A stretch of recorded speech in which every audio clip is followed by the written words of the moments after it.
संत कबीर नगर जिले के मेहदावल स्थित कर्मा कला गांव में शुक्रवार को भगवान श्री परशुराम जयंती के अवसर पर आवेशा अवतार श्री हरि विष्णु के छठे अवतार भगवान श्री परशुराम जी की जयंती समारोह में विप्रजनों के पावन सानिध्य में विधायक अनिल त्रिपाठी ने पूजन वंदन और आरती हवन कर लोक मंगल का कामना किया। विधायक के द्वारा अपने निजी आवास में भगवान श्री परशुराम जयंती का समारोह का आयोजन किया गया था। इस दौरान विधायक अनिल त्रिपाठी ने विप्र और संत समाज के लोगों का विधि विधान से पूजन कर शुभाशीष प्राप्त किया और भजन संध्या में भगवान प्रभु श्री राम व परशुराम जी के जीवन पर आधारित प्रसंगों को सुनकर लोगों ने खूब रसास्वादन किया। यह कार्यक्रम कहीं न कहीं राजनीति को लेकर भी प्रेरित रहा। विधायक अनिल त्रिपाठी ने अपने संवाद में कहा कि आज इस शुभ अवसर पर भगवान श्री परशुराम का आशीर्वाद प्राप्त कर लोकसभा 62 से प्रत्याशी के रूप में भारतीय जनता पार्टी के प्रत्याशी प्रवीण निषाद को अपने इस लोकसभा क्षेत्र का पुनः प्रतिनिधि चुनकर सांसद के रूप में चुनने का अवसर मिला है। आइए सुनते हैं उन्हीं की जुबानी। कई वर्षों से कर्मा कला के अपने कार्यालय आवास पर भगवान परशुराम की जयंती के उपलक्ष्य में एक बड़ा कार्यक्रम आयोजित होता है। उसी कड़ी में इस बार भी अक्षय तृतीया के पावन पर्व पर ये भगवान परशुराम के अवतरण दिवस पर हम लोग यज्ञ हवन जन कल्याण के लिए यहाँ पर अभी लगभग 4 घंटों से ये कार्यक्रम चल रहा है, तो जिसमें यज्ञ हुआ है, हवन हुआ है और पूजा अर्चना हुआ है और भगवान से ये प्रार्थना की गई है कि हमारे इस क्षेत्र के, हमारे इस जनपद के, हमारे प्रदेश के, हमारे देश के जन जन के जीवन में सुख हो, समृद्धि हो, सबका कल्याण हो, सबका दुख दर्द दूर हो।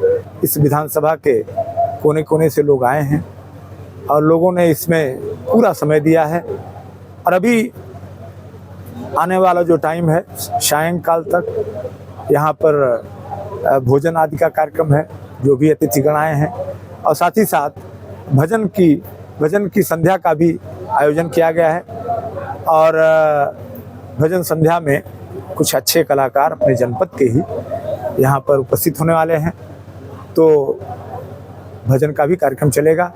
और इस पूजा अर्चना का इस परशुराम जयंती पर अक्षय तृतीया के अवसर पर जो भी कार्यक्रम हुआ है वो लोक कल्याण के लिए हमने प्रार्थना की है। जैसे मैं राजनीतिक व्यक्ति हूँ तो ये उद्देश्य जोड़ना आप लोगों के लिए बहुत आसान है, आप जोड़ सकते हैं और मैं आपके माध्यम से, आप लोगों के माध्यम से ये संदेश भी देना चाहता हूँ कि लोक कल्याण के हित के लिए, लोकहित के लिए कार्यक्रम हुआ है और मैं सबसे आग्रह करूँगा कि जनहित में, लोकहित में इस क्षेत्र की, हमारे मेहदावल की जनता, हमारे जनपद की जनता, वो मोदी जी को तीसरी बार प्रधानमंत्री बनाने के लिए और अब की बार 400 पार करने के लिए अपने जनपद संत कबीर नगर, लोकसभा संत कबीर नगर में भी कमल का बटन दबाए। और यदि किसी दूसरे दल का कोई सांसद हुआ तो विकास के नाम पर वो कुछ नहीं कर पाएगा।